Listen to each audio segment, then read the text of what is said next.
Hello. We are back with another episode tonight of the new video series Uncanny Think Tank, where we just make some videos for the videos tab because, sometimes not everyone wants to look in the lives tab. And, for the more casual viewers, hi casual viewers, nice to see you. So today we are going to be talking about the Mirror Realm and the Scientist Who Vanished, Kozyrev Mirrors, Recursive Time, and Observer Resonance. Now, this one is something I've been studying for, I want to say, probably about a month now, just casually in my free time. And there's just something about this one that really stands out to me, and I find it very, very interesting. So, I would like to share the story with you. Let's start with a room. Sealed, cold, silent. A man steps inside, into a spiral of aluminum. Not a coil of wires, or wires of copper, but something older, something weirder. No clocks, no windows, no watchers. He takes a breath, and he sits down. For a moment, nothing happens. Then, his pulse accelerates. The air seems heavier. He blinks. And when he opens his eyes again, the walls of the chamber appear to shimmer like heat on a hot summer day, like memory when your mind is foggy and you're having a hard time remembering something from your past, like time folding in on itself. His voice comes through the intercom. There is something in here with me. But he's alone. He always was. Or maybe, just maybe, he never was. And maybe we never are. Tonight's episode, the Kozyrev Mirror, the Lost Observer, and the Realm that watches back.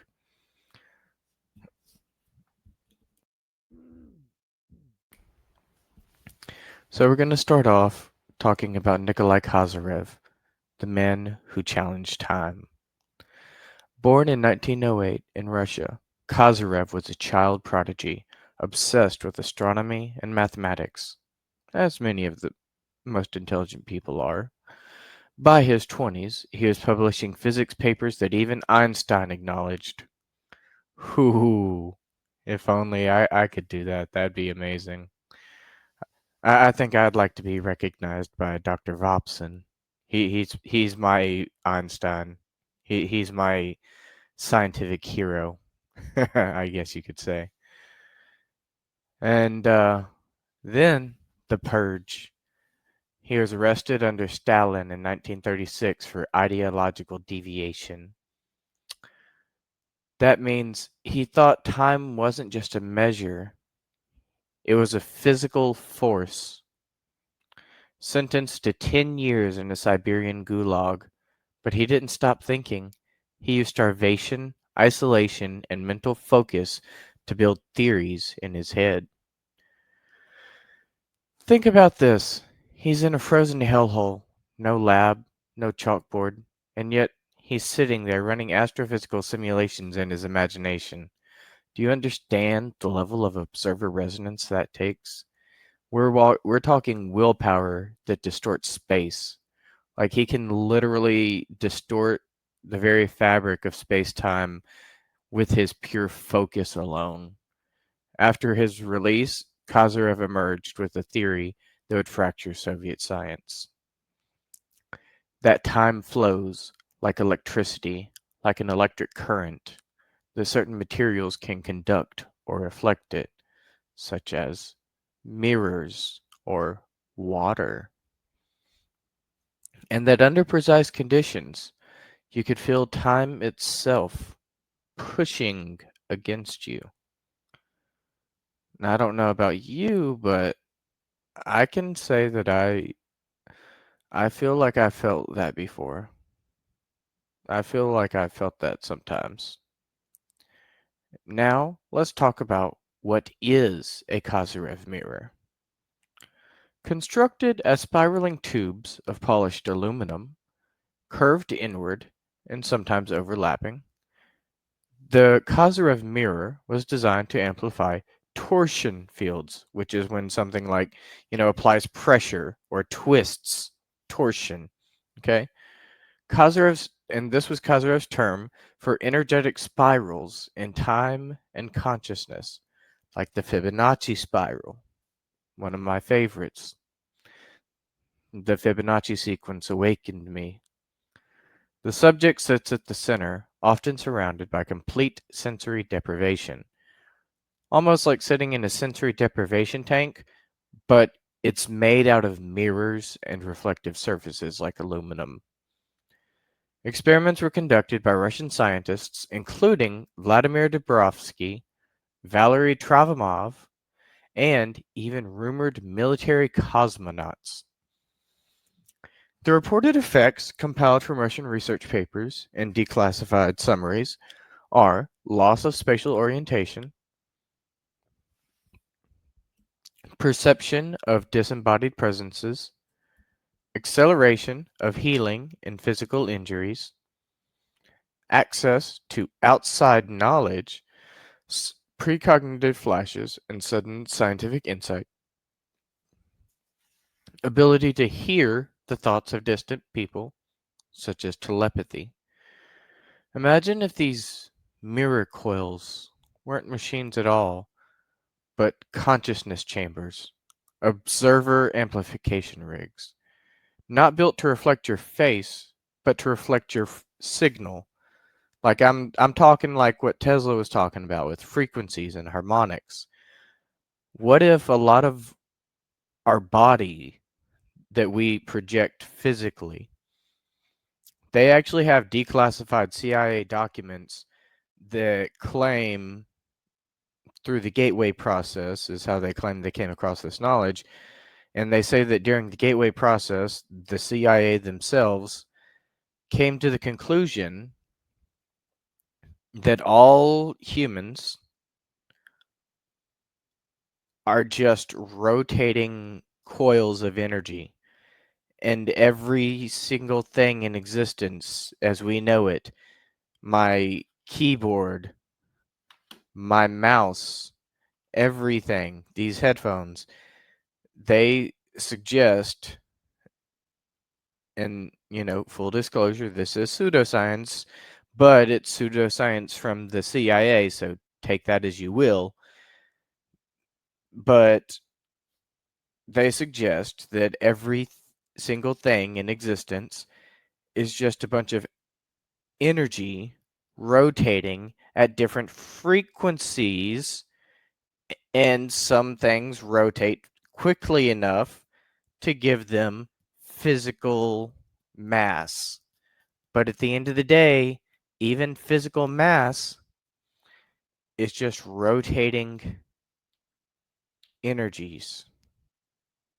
I know, it's a lot to take in, but that's kind of what they're getting at. That's kind of what they were getting at when we're talking about all this. That's kind of the thought process we're trying to get into here. Is frequencies and harmonics and reflections and stuff like that. So now we're going to talk about observer theory and the mirror realm. Let's introduce the observer model.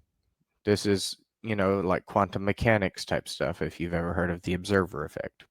Each person is a localized node of awareness. So what that means is like each person sitting in the mirror realm inside the Kozyrev mirror is their own access point to this other realm, this other consciousness, this other dimension, however you want to think about it. Okay? And they are localized within their personal Kozyrev mirror, but they're still able to communicate with other people that are in this realm. It's starting to get a little complicated, I know. So just stick with me here. Now, in this other realm, memory isn't eternal. It's echoed or mirrored through time. Mirrored through time. Okay? Thoughts are feedback loops, not linear, but recursive.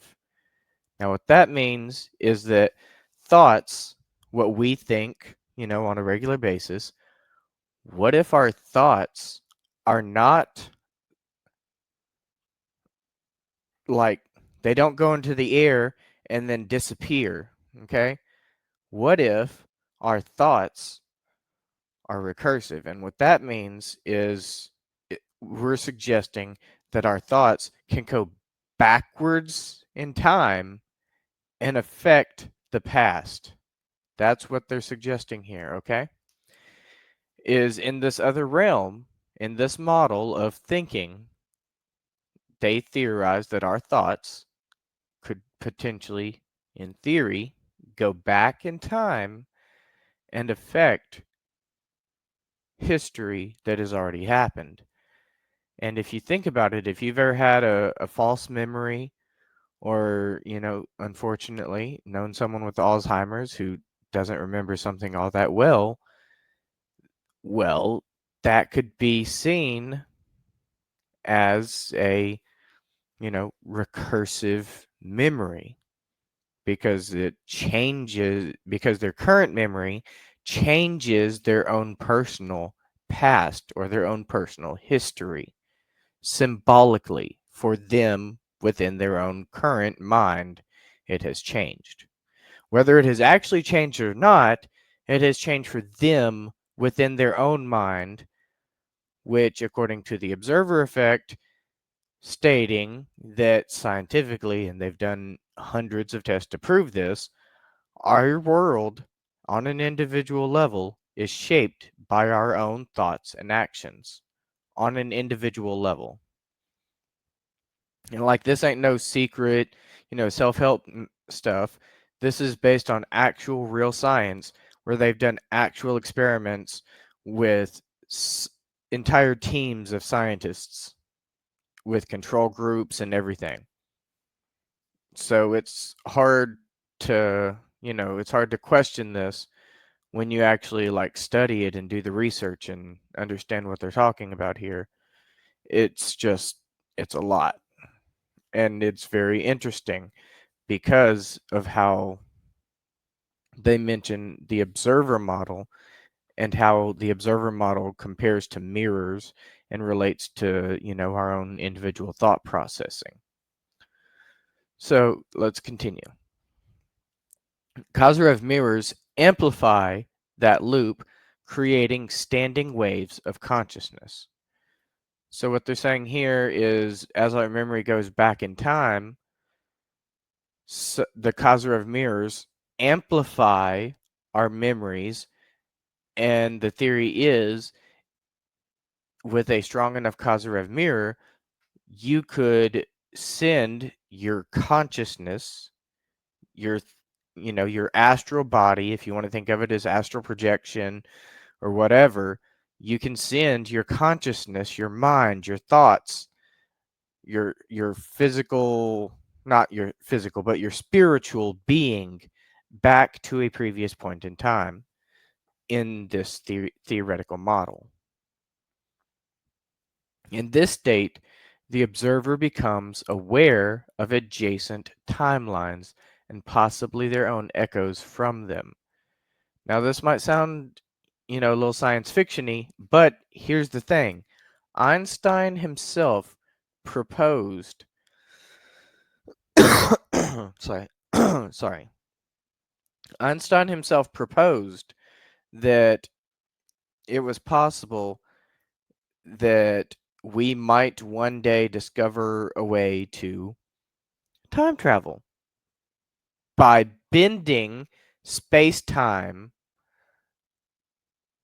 back in on itself, which Kozyrev theorized was possible with the use of mirrors because he believed that mirrors could bend and refract almost anything, including light from the sun and lasers and many other things, including time itself, because he believed that time was a tangible, physical object. So if time was a physical object, and if time could be bent by a mirror, and if Einstein's theory was correct that you can theoretically time travel into the past by bending time back on itself, you see where we're headed with this? Okay. That's kind of how the science works. I know it's not the easiest thing, but I'm trying to explain it the best way that I can. Now, the mirror realm hypothesis. This is the theory that there's a layer of consciousness accessible through recursion, such as meditation and deep thinking. Okay? It exists between wave function collapse and memory imprint. So it's like right in a fine line between being incredibly spiritually helpful and being just like a random memory. It's very complicated stuff that we're talking about here. This is like high level theoretical physics. If if it's the way that I think it is. So let me try to explain this a little bit more simply. So what we're saying is this mirror realm, as we are suggesting in this hypothesis, is essentially a realm that people can send their consciousness to that exists between wave function collapse and memory imprint. And I think what they mean by that is wave function collapse is when something is being observed. Okay? And memory imprint is when you make your memory about what you observed the object doing. So, in that brief moment between the time that you observe the object and the time that you make that memory into your head, that's when your brain is in the mirror realm. That's when your consciousness slips into the mirror realm. Okay? It is not a place, but more a state of mind, a state of being, spiritually. Kozyrev mirrors are tuned to open that state by creating torsional reflection of the soul. So, like the mirror is designed to reflect your spiritual feelings back towards you onto yourself and amplify them to a point where you start to go deeper into your own body and your own mind and your own soul.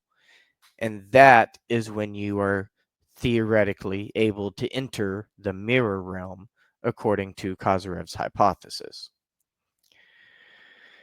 So, have you ever stared into a mirror and felt something was almost there?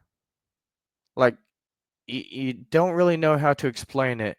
It's not watching you, but it's echoing you. Like you can just feel the different dimensions held within the mirror. A memory so perfect that it like folds back towards you. That's the bleed. That's when the simulation coughs. See? Now, let's talk about the lost experiments and the alleged vanishing. In the 1980s and 90s, experimental use of Kozyrev mirrors resumed in underground Russian labs. Of course they did. Because before they resumed, obviously that insinuates that they stopped, right? Well, here's the thing. Kozyrev actually made a larger machine to test his theory at one point in time. And, well, the next day, he disappeared and nobody's ever seen or heard from him since. But we're getting to that in a little bit. We're probably going to talk about that in a minute. That I just wanted to mention that really quickly because that seemed important for what we're about to discuss next. So some experiments were rumored to be connected to psi training, time dilation, and remote viewing, which drifts us back to Project Stargate with the remote viewing aspect. And if you know about Project Stargate, I have some very interesting thoughts about Project Stargate and how it might actually relate to dark matter. But that's for another time. Now, according to several leaked reports, one experiment in 1995 involved a full-body mirror rig with isolation monitored by EEG and radiation counters. Now, the result of the experiment was that the subject claimed to see versions of himself in flashing light tunnels. You know, they say don't go towards the light. Well, he reported encountering a being who said, "You are remembering this from the wrong direction." After the session, data corruption was reported. EEG showed a time gap, 9 minutes of missing neural activity. Subject was later discharged and he disappeared 6 months later. So what happened to him? This is where things start to get a little bit heavy, okay? What if the experiment worked and the subject's consciousness split across recursive branches? Not death, just realignment. What if his consciousness, what if the subject's consciousness was able to split and branch off into multiple versions of himself across the theoretical multiverse? And he was able to unify the thoughts from all these different consciousnesses back to himself in this particular universe. And that warning that you were thinking about this from the wrong direction was a way that he was trying, because one of the versions of himself across the multiverse had gone further in the experiments and had already discovered the truth and was trying to guide him there subtly. I love theoretical hypotheses, don't you? So much fun. Now, there was also a real-time observer resonance experiment. All right, so let's try something. You listening? Yes, you. Right there, you. Okay? Right now, close your eyes. Imagine yourself 2 seconds in the future. Now imagine you're watching yourself do that. You're creating a recursive mirror loop.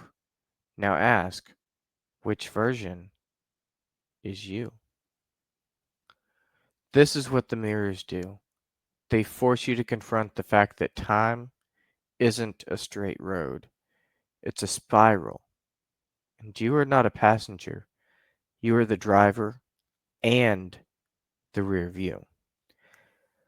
Because what if you look back on the decisions that you made in your past, you are observing yourself, which becomes a recursive mirror loop. And we can't go back and change the past, but we can always change the future. And if time is fluid, and there truly is a multiverse, as some theoretical physicists have suggested, who's to say that looking back on your past and thinking about it and observing yourself in the past won't change another version of you across the multiverse that hasn't made it to your past yet?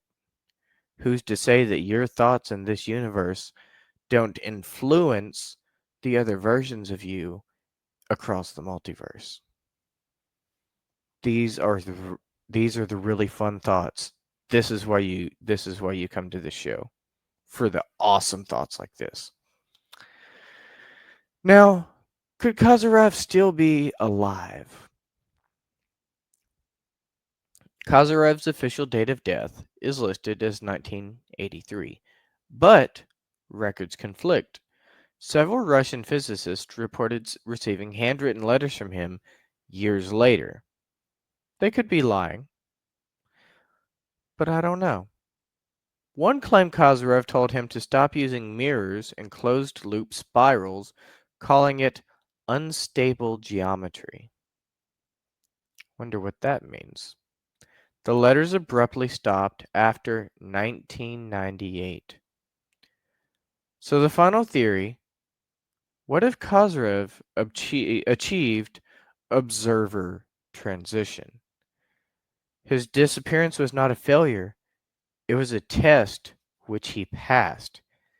What if he was able to reach the mirror realm and left us behind to find the path for ourselves? And these letters that he's sending people with all these weird encodings, maybe that's his own way of trying to tell people without telling them. Because the mirror realm, in theory, it may not follow the same rules that we follow in our reality, in our realm. So if he did make it to the mirror realm, then maybe he has to mirror the truth and encode it so that we can find our own way there and have our own enlightenment and our own spiritual awakening. Maybe, just maybe, mirrors don't show us who we are. Maybe they show us who we almost were, or who we might still become. Kozyrev didn't just build a machine, he built a question, a recursive, spiraling, impossible question. What happens when you observe the observer? And what happens when the mirror observes you back? Thank you for hanging out with us today. This has been Uncanny Think Tank, and I'm very glad that we got to have this interesting discussion about Kozyrev and the Kozyrev mirrors. And I will see you guys around. Don't forget, we have our main show on Thursdays at 10 p.m. Central Standard Time. Sorry. 10 p.m. Eastern Standard Time, 9 p.m. Central Standard Time. Sorry about that. My uh, my mouth is getting a little dry. I apologize, and I am. It's look straight up. It's 1:10 in the morning right now, and I'm a little tired. But I've been wanting to talk about this for a while, so I just wanted to go ahead and talk about it. But thank you for coming to hang out with us. And I will see you on the live show on Thursday and on the Interns Oddities on Saturdays. So thank you again, and I will see you around.